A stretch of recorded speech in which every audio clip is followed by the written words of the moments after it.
This free online presentation of Bishop Richard Allen, Apostle of Freedom, is made possible by the DeBrickashaw Ferguson Foundation, building communities one brick at a time. As a lifelong member of the African Methodist Episcopal Church, the aims of the DeBrickashaw Ferguson Foundation are consistent with the goals and efforts led by Bishop Allen, providing scholarships for college-bound young people, mentoring those who are most at risk, supporting the outreach efforts of local congregations.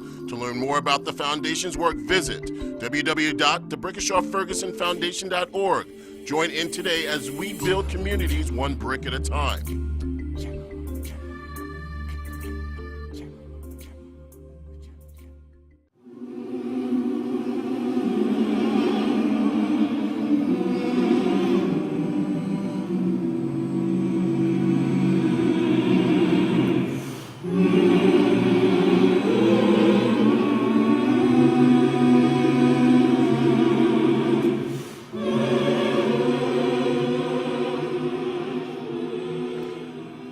Whoever hopes for the great things in this world takes pains to attain them. How can my hopes of everlasting life be well ground if I do not strive and labor for that eternal inheritance? Breathe forth love to thee, my God.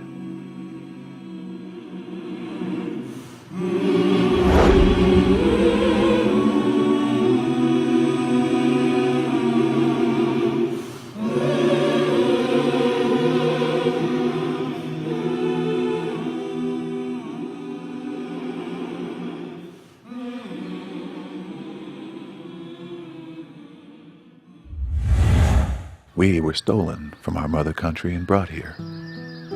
We have tilled the ground and made fortunes for thousands, and still they're not weary of our services.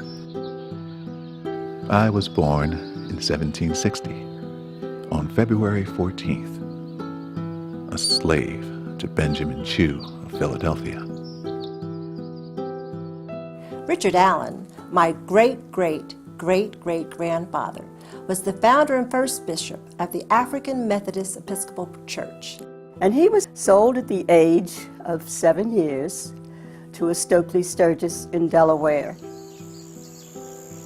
Slavery is a bitter pill. We would think that our day's work was never done. And thus my troubles were increased, and I was often brought to weep. The rest of the family was sold off, and there was never any contact made with the major part of his family again. My sins were a heavy burden. I thought hell would be my portion.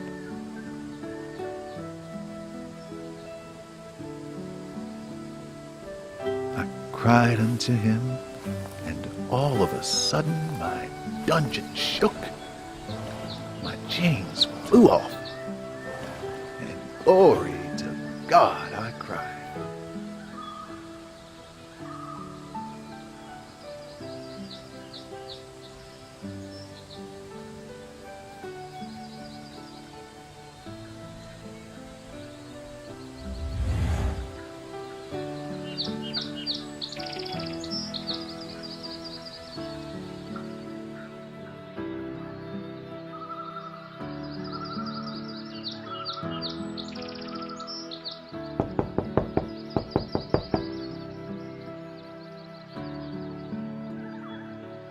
I was constrained to go from house to house, exhorting my old companions and telling to all what a dear Savior I had found.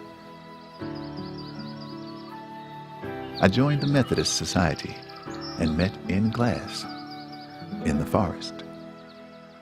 The relationship in Delaware, in the forest and on the plantation, was really inclusive of all people. There was a welcoming sense of inclusion that allowed both blacks and whites together to experience the religion and the interaction. One of the great things about reading about the story, the life and times of Richard Allen, was that all people were equal under the eyes of God. Methodism had a well-deserved reputation for being open to all people, regardless of color, class, or rank.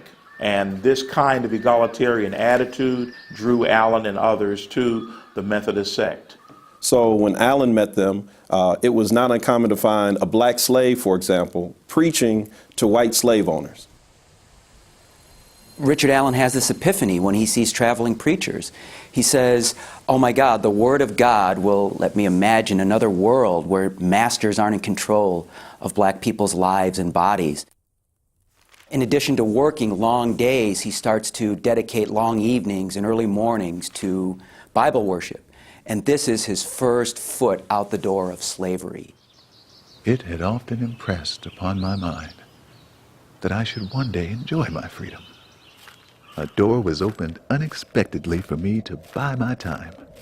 My master proposed to me and my brother to buy our freedom. $2,000 continental money.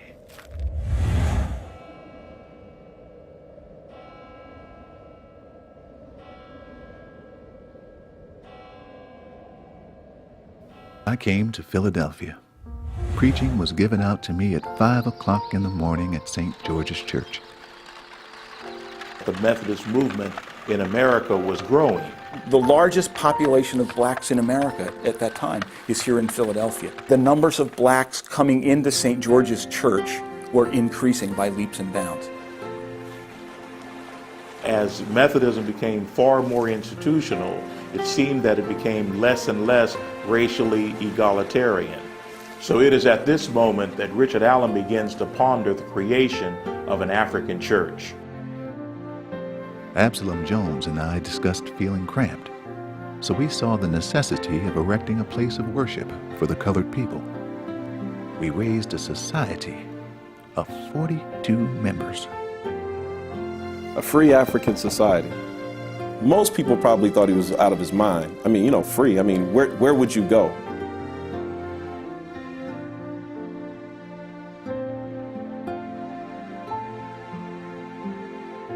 The Methodist establishment was threatened by Allen's actions. The elders soon forbid us holding any such meetings. He used very degrading and insulting language to us. So, tensions are building when Richard Allen and Absalom Jones show up to church on a Sunday like they ordinarily would, but the rules have changed all of a sudden.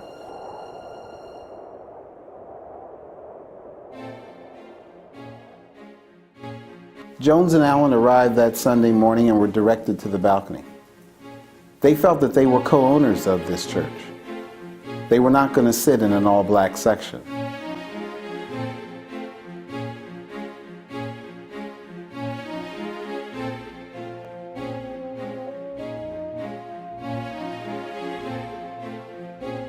We had not been long upon our knees before I saw one of the trustees having hold of Reverend Absalom Jones, pulling him up off his knees. The usher persisted and began to forcibly move Absalom Jones. Mr. Jones said, "Wait until prayer is over, and I will get up and trouble you no more."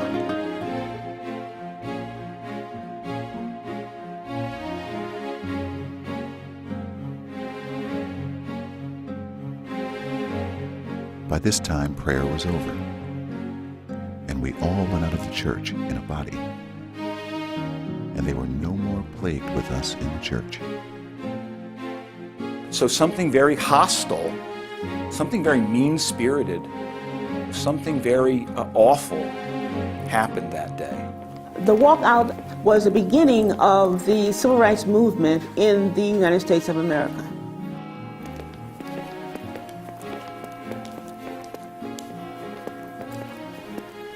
The black church gave Richard Allen a sense of freedom and autonomy impossible to imagine. We had no place of worship, and we did not mean to go to St. George's Church anymore.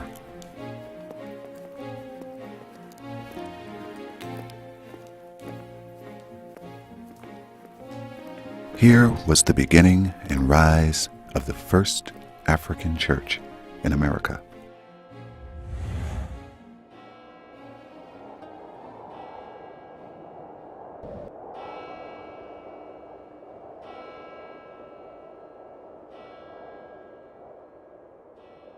In the summer of 1793, yellow fever broke out all over Philadelphia.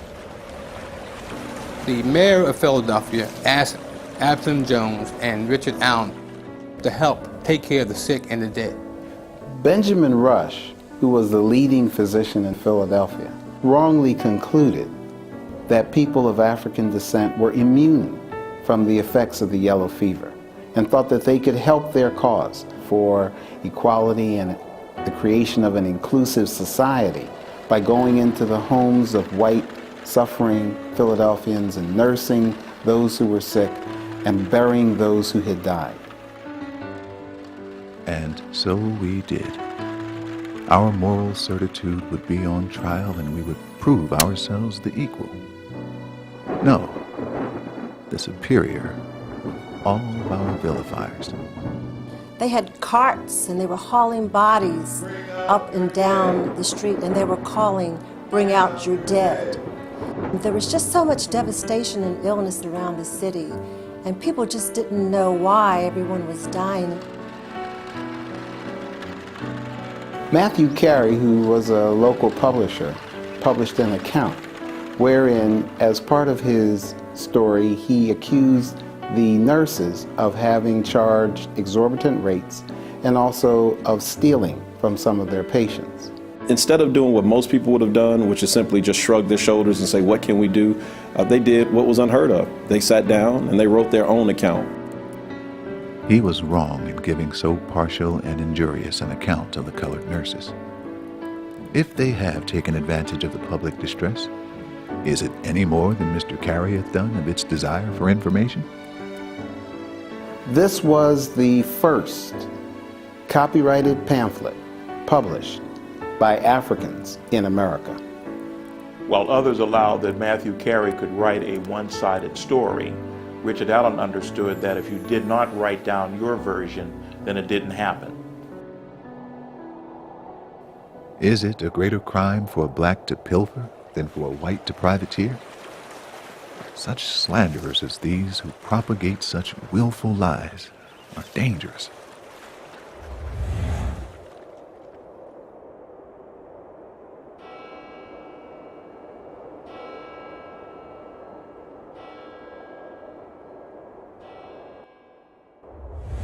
The striking quality about Allen is that he has an indomitable will and really thinks that he can do anything in life.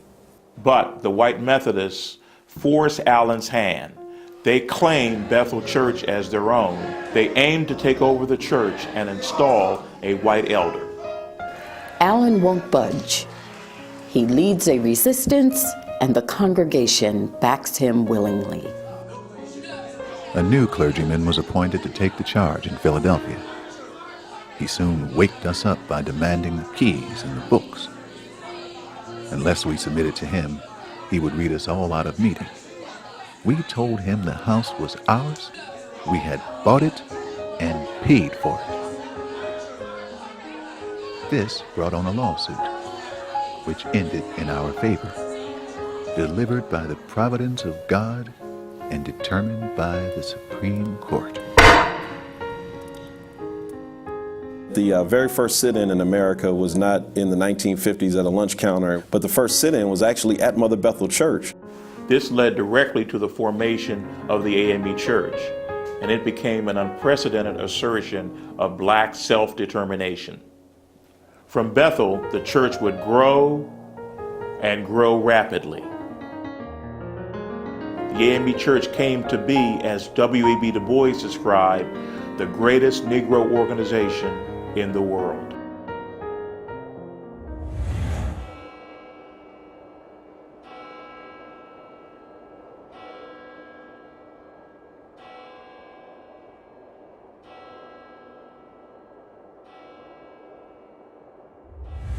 Women were always there.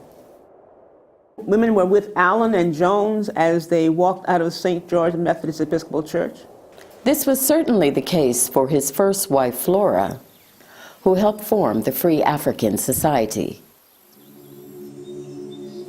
When Flora died, Allen married Sarah Bass, who had distinguished herself as a nurse during the yellow fever epidemic.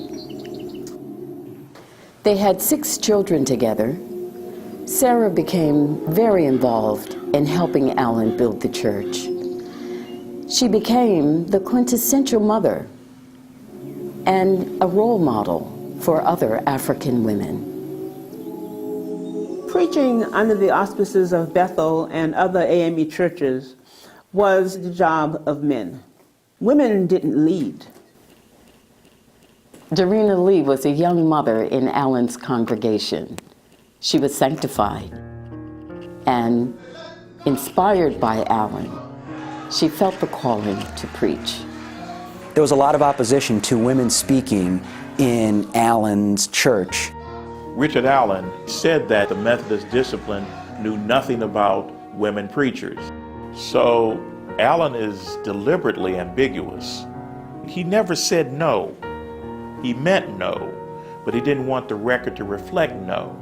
While there was involvement of women in the life of the church, there was no involvement at the level of ministry and ordination and preaching.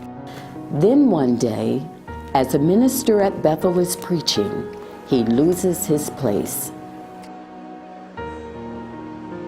It was at that point that Dorena Lee, feeling the Spirit, preached that text with fervor. And it was in that particular moment of the Spirit that Richard Allen recognized and acknowledged that indeed Dorena Lee was called of God to preach. But she continued to receive resistance from some of her brothers. But it did not stop her. Oh, how careful ought we be, lest we call into disrepute even the word of life, she warned.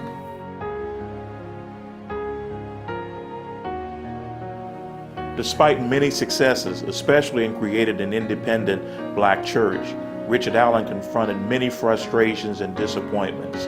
And he was mad and angry with American society.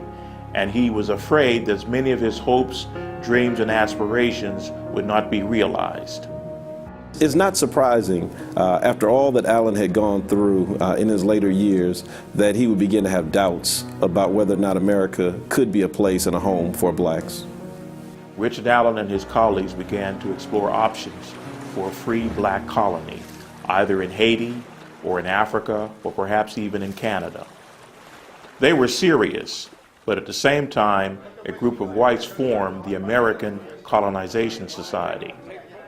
From the outset, the American Colonization Society was a front to send all free blacks out of American society. They never intended to send slaves to Africa. Richard Allen still believed that the idea of some African Americans immigrating outside of the United States was worthy of discussion. There was a meeting held at Mother Bethel in 1817 where the leadership in the black community called together a mass meeting of black Philadelphians to discuss colonization. When all of the discussion had ended and the meeting was coming to its conclusion, it was clear that the movement was not going to find favor. Richard Allen was an intelligent man. He was a fearless man. Everything that he did was helping us prepare for the future.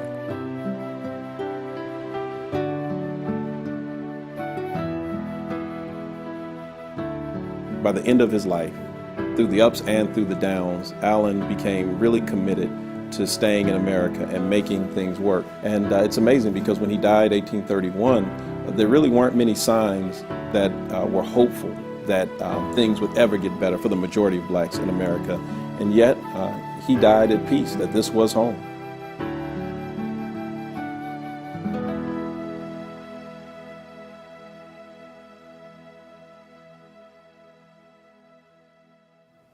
This land which we have watered with our tears and our blood is now our mother country.